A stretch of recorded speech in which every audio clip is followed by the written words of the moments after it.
Welcome, everybody, to the Impact on Humanity show and podcast. My name is Orly Amor. I'm your host. I am a business coach for public speakers and entrepreneurs, and the only one in the world that guarantees you'll make $150K your first year in public speaking, or I work with you until you do. So my condolences in advance. If you ever do decide to work with me, you have me for life. And today I am so excited to introduce to you one of my dearest friends, kind of a recent friend, but very dear, and her name is Shelly McClintock. I am so happy that you are here. Let me give you a good introduction. That is my goal, is to give you the right introduction. So let's do that first. All right, Shelly McClintock is a career clarity and mindset coach who helps professional women win their Mondays, love their work, and get unstuck. She supports high-achieving women who look successful on the outside but feel disconnected, overwhelmed, and uncertain on the inside. And what about their next chapter? Through practical tools, mindset shifts, and honest conversations, Shelly helps women reconnect with their strengths, clarify what they truly want, and create careers that feel meaningful, energizing, and aligned. Her work empowers women to move from stuck and frustrated to confident and focused and in control of their future. Welcome to the show, my friend. I am so excited to have you here. Me too, Orly. I always love chatting with you. I know, this is so much fun to do this with you. So tell us a little bit about you and what got you even into this realm of helping others. What was your pivotal moment?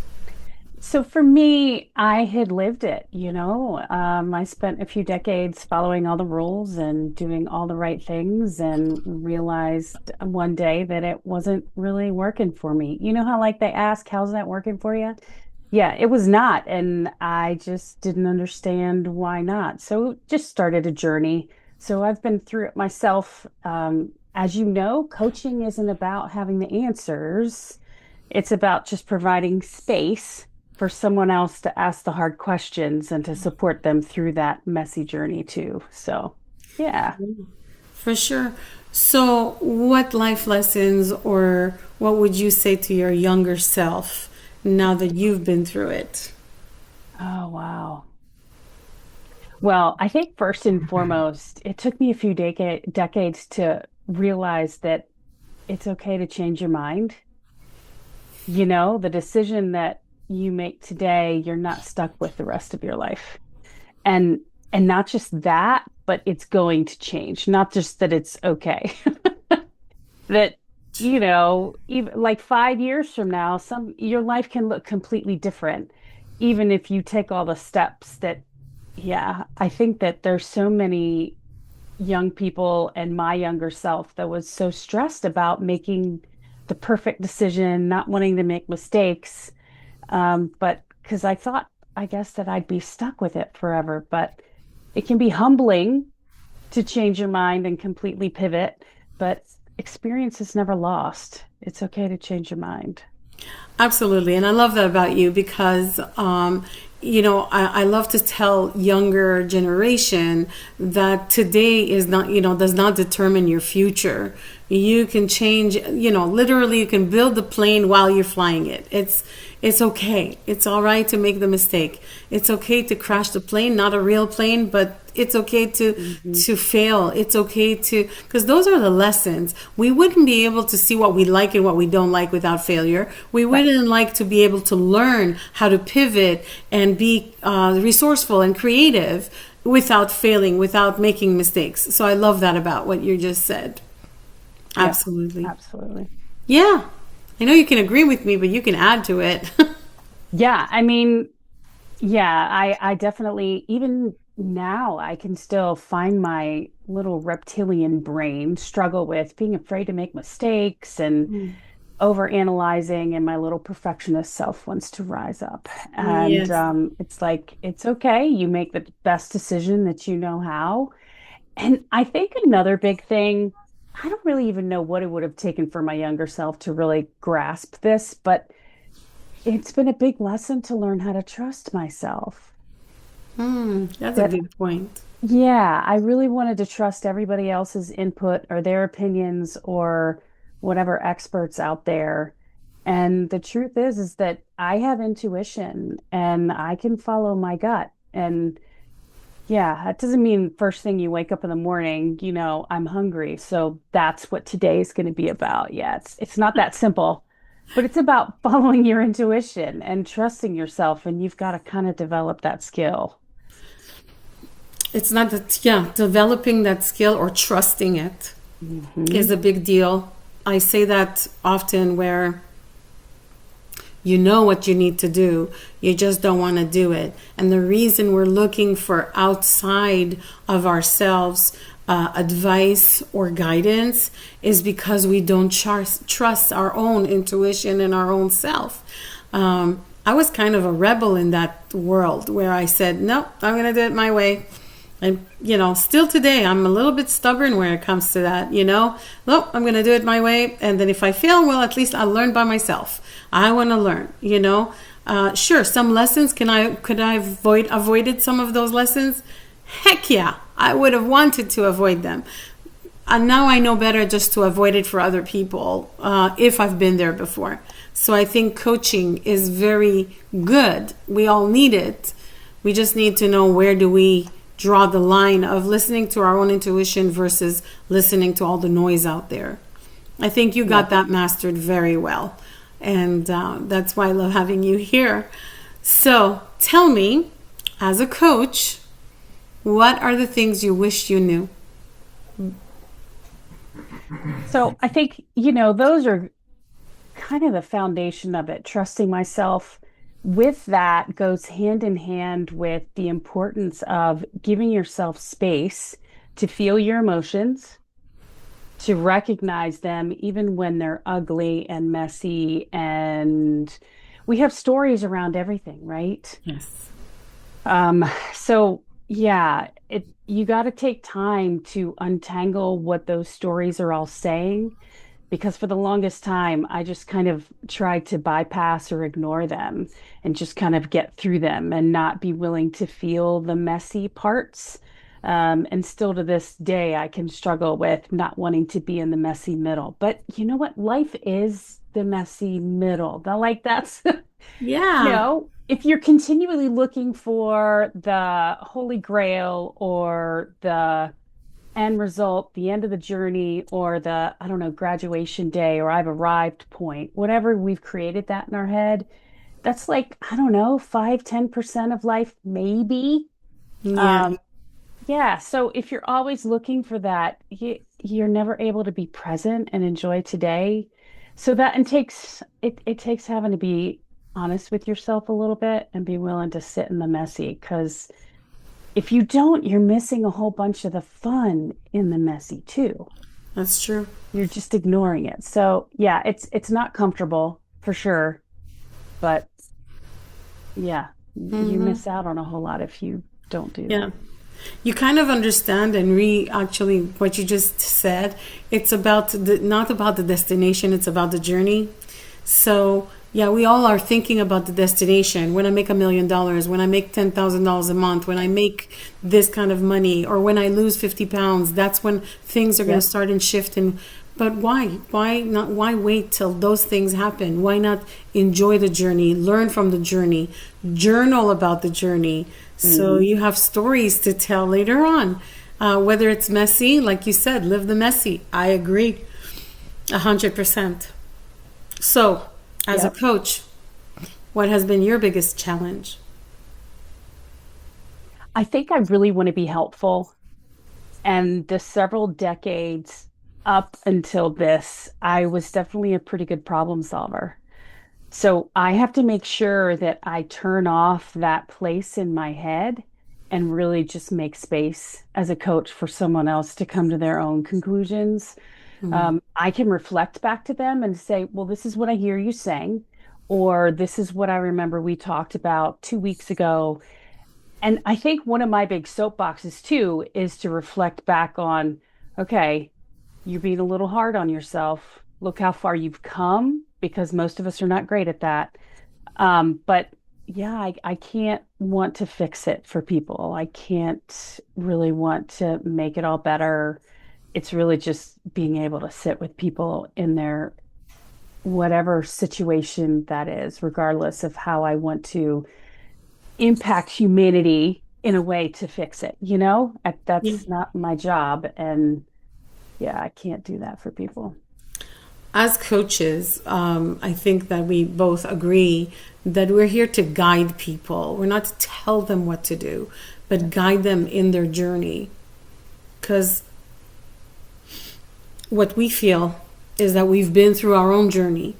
In order to help others along the way, we need to be already in a certain part of our journey where we can help others. Mm-hmm. We can't be going through the journey with them and Right. basically lifting each other up, because they'll pull you down. Yep. And I think that happens a lot in the coaching industry, where people are told what to do instead of guiding them what to do. It's Sure. easier to tell people, okay, here, just write gratitude every day. Great. Been there, done that, but did you feel the impact, right? Yep. And so I love what you're saying about meeting them where they are on their journey and guiding them through that. And that's why I think that calling ourselves coaches doesn't even fit. I feel that we are mentors more. The difference between a coach and a mentor is that a mentor has an emotional vested interest in your success. So I think you and I are more mentors than coaches, but since people don't understand what mentorship is versus coaching, we call ourselves coaches. Got it. Yeah. Absolutely. And I'm not here to diagnose you like a therapist might either. I'm Right. not here to tell you what you are or are not, or I'm really just a mirror to reflect, because most of us don't see ourselves accurately. We're critics of ourselves, and I think I don't know who first said it, but I know Brene Brown has commented, if you believe something, you're going to find evidence of that. Exactly. So if you believe that whatever, that life is not going to work out for you, or you don't have what it takes, or you're not popular, whatever that looks like, you're going to find that evidence. Yeah. So being a reflection to people is like, okay, I hear what you're saying. That's not what I'm seeing right now, and this is what I'm seeing, and kind of providing some structure to that. Hmm. Um, People definitely have to be ready to want to make something different too. Sure. Yeah. If they're not ready, they're not going to do the work. If they're not going to do the work, they're not going to see the ramifications. If they don't see the ramifications, they're going to feel like they're failures. And it's a vicious cycle that just starts over. And then they hire Hmm. another coach, and the other coach also says the same thing. And then they go through that and they go, okay, well, this didn't work. So they were never ready to begin with for a coach. Yeah. And that's why I think coaching, and as we are both in the same space, I'm going to say coaching has to do with meeting people where they are and making sure that they're ready for the change. Otherwise, we're going to fail them, and we're Yeah. going to be the problem instead of the solution Yeah. to their Yep. journey. Yes. And Yeah. it's also not about telling them, this is the way I did it, so this is the way that you have to. No, exactly. Just like Absolutely. the rebel piece that you had talked about, you still have to find your own way. Hmm. There's not any easy answers. Right. And unfortunately, I think that's what's happening with coaching sometimes too, is that people are like, oh, well, I have this signature process or path. So Right. that's all you need to do. Just follow these 5 steps. Right. And it's not always that easy. But you have to be also discerning, right? I mean, if you're going Hmm. to hire a coach, you need to discern what is right for you and wrong for you, because you're the one that's going to decide that. And if it's wrong for you, then don't do it, because Yep. you are going to fail at it, because it was not for you to begin with, and you knew that because you were not going to follow the process. Yep. And I love saying that people need to be able to be discerning. You got to choose the right and the wrong for me, kind of a thing, Hmm. where it's not cookie cutter for everyone. We can only Absolutely. guide you. Yeah. Yep. Yep. Anything else you want to add? I don't think so. I mean, gosh, this is such a rich conversation. We can It talk is about this kind of all stuff all day. day. All day. You and I Absolutely. can like pull the books out of Yep. the closets and start talking about all the things we've learned throughout the years that have made sense or have not made sense, and things that we've adapted into our own life that didn't work for us Yep. because somebody said so, right? Right. Yeah. At the end of the day, I think that that's part of it too, being your own individual and having personal agency, Mm, because it's not going to fix anything for me to say, well, my coach said so. I can't I can't come back and say, well, it's Orly's fault that my life is XYZ. I mean, I can make that, I can be committed to that till the cows come home. It's right, not going to change anything, and it's not going to impact your day. right. It's going to change my day, Yeah. because if I'm, completely wanting to place blame on my childhood, or even in this spiral of it's all my bad decisions or whatever, it's taking responsibility for where I want to go in my life, as well as for the decisions that I've made. You have to be honest, but then say, all right, well, let's do something different. Right. Let's, yeah, I want to be intentional about what I'm creating and be discerning about how to do that. Hmm. Um, yeah, it's got to be a balanced approach for sure. Yeah. It's easy to blame, right? It's so easy to Yeah. put the blame on anything else. My parents, my childhood, my this, that, and the other, my victimhood, The whatever that economy. was, ever the economy, the politics, whatever you want to do, Right. you can blame everything on anything, Yep. literally. Mhm. When do we take ownership for our own doing? And Yep. that is the difference between a therapist and a coach. Because therapists will make you find the solution yourself. They'll make you talk until the cows come home and ask you about how you feel about it. But you are the one finding your own solutions. Where a coach like Shelly is all about, well, this is a recommendation. You can try it. Maybe just Right. use it for a month or two. See if it works for you. And if it doesn't, let's find another tool. And I Right. think that that's where what the discerning part comes in. Hmm. But taking ownership of your own life is another conversation altogether that you and I can have on any other point. Absolutely. Long story. I think that's pretty huge too, is that you have to be willing to try new things. And Yeah, it's about adding to your toolbox. Um, right. because, I mean, we've survived all the days up until now, right? Yeah, So, what tools have worked? And some of them, you can use a butter knife as a screwdriver. exactly. There you But go. there are times that you've got to upgrade your tools too. So, yeah, it's about adding to your toolbox, even on the good days, you know? Absolutely. Yeah. Yeah. And a coach can remind you of the tools that you have in your toolbox so that you can Right. go back to them. Yeah. So I have a few quirky questions for you. Okay. What is your favorite day of the week and why?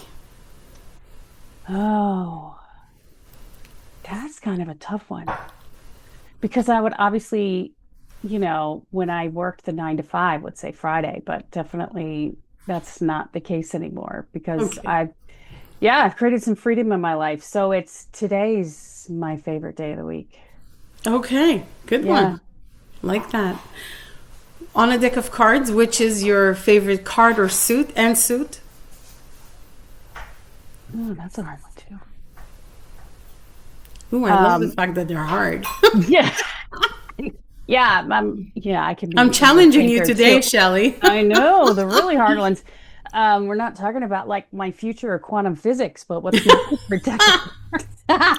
No, because that will take 2 more days of Right, talking. right, right. Yeah. So Ace and the Ace of Hearts. That would be my Perfect. favorite card and suit. Awesome. Any favorite quotes? Yeah, the Brene Brown quote that's, oh, I think it's maybe Churchill's originally quote. Okay, The but um go for the it. the man in the arena is that um Paraphrase it. Well, we won't uh, quote you.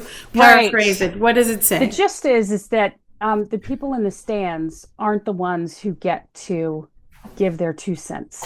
If you're Right. standing in the nosebleed sections and being an armchair quarterback, you don't really get a right to say anything. It's the man in the arena who's showing up, who is deciding to be present in the situation and trying And whatever has that looks trained like. for it. That's right. Has They the are the right. people that get the right to show up and to have an opinion about it. Too Wow. often we give the folks in the peanut Stands. gallery, so to Yeah. speak, Peanut gallery. opinions. Yes. Yeah, I absolutely. agree. Every when you say peanut gallery, I always think of the two guys on the Muppet Oh, Show on the yes. balcony. Oh, they're They're hilarious. hilarious. What's your favorite color and why? I always liked as a kid from the big box of Crayola crayons, the midnight blue, because Okay. it was blue. I like blue, but it has a little bit of still mystery to it. And Yes. yeah, I like that Love one. it. Love it. What else would you like to leave everybody here? What would be the biggest advice, impact on humanity that everybody can make from your words today? So one of my other favorite quotes is from Glennon Doyle from one of her books, and also her daughter wrote a song about it. It's the theme song of "We Can Do Hard Things," her podcast. Mm-hmm. But the quote is, "I've stopped asking directions from people who've never been there." Ooh, I And like that. the name of my business is Pioneer Coaching because she says we're all pioneers. We have to be pioneers of our own life. And that means creating your own path. You're Yeah. not following somebody else's map or somebody else's path. You are building the plane literally as you're flying it. That's awesome. All right. Well, thank you so much for being here today. We are going to put your information. How can people reach out to you? Although we will put your information under your in my YouTube channel. We hope everybody here subscribes to your YouTube channel. Go Yep. ahead. How can they reach out to So, you? a few different things. I am on LinkedIn. Mm-hmm. I also have a website, pioneercoaching.com. Mm-hmm. And there will also be a link to an assessment that you can do Mm. that is called Dedication or Disappearing. It's that Mm. question of, are the things that I'm giving my life to just a way that I'm trying to fit in or get acceptance? Or is it really just a way of, yeah, not really showing up and being myself? So, yeah. Well, you heard it here, everybody. Shelly McClintock was here to tell us all about the amazing journey, and we hope that you join us here again on Impact on Humanity podcast. I'm your host, Orly Amor, and remember, you can make a difference too. We'll see you next time.